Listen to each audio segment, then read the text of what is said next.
एक बार एक संत भगवान गंगा के किनारे स्नान करके वहीं गंगा के समीप बैठ करके भगवान का भजन कर रहे थे और भगवान का मनन चिंतन इत्यादि कर रहे थे। वहीं बगल से एक बिच्छू गुजरा और उस संत भगवान के चरणों में डंक मार करके बगल हो गया। तो वह संत भगवान उस बिच्छू को उठा करके साइड में रख दिए। थोड़ी देर बाद वह बिच्छू फिर उनके पैर में डंक मारा और वह बिच्छू को उठा करके फिर बगल में रख दिए और फिर अपने कार में लग गए। थोड़ी देर बाद ऐसे ही बार बार वो 4, 5, 6 बार करके उनके पैर में डंक मारता जा रहा है और वह बिच्छू को साइड करते जा रहे हैं। अब यह यहाँ की गतिविधि, यह क्रिया एक बालक देख रहा था। तो दौड़ के आया, कहता है कि बाबा, यह बिच्छू आपको बार बार दंश दे रहा है, आप इसको मार क्यों नहीं देते?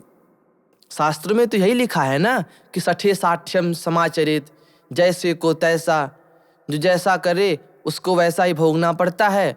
हन्यते चहनिए पाप न गिनिए, बहुत सारे दृष्टांत दे के बताया। तो बाबा बड़े प्यार से उसको समझाते हैं। समझने वाली बात ये, बाबा कहते हैं वो बिच्छू है, बिच्छू का स्वभाव ही होता है डंक मारना। जैसे अग्नि का स्वभाव जलाना होता है, वायु का स्वभाव बहाना होता है और जल का स्वभाव डुबाना होता है, उसी प्रकार बिच्छू का स्वभाव डंक मारना ही है।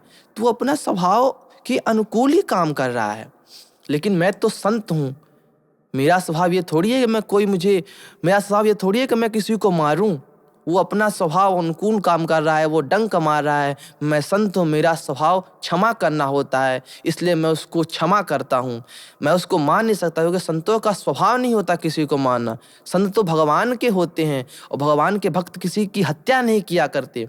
यह बात सुन करके वह भक्त बड़ा ही प्रसन्न हुआ, वो बालक बड़ा ही प्रसन्न हुआ और संत के चरणों में गिर गया और कहा कि आपके विचार की बार बार प्रशंसा करते हुए कहता है कि आप धन्य हैं, भारत के संत धन्य हैं। कहने का तात्पर्य, अब व्यक्ति को अपने स्वभाव कभी नहीं छोड़ना चाहिए, व्यक्ति को अपना स्वभाव कभी नहीं छोड़ना चाहिए, लेकिन स्वभाव उत्तम होना चाहिए। बोले भक्तवत्सल भगवान की जय।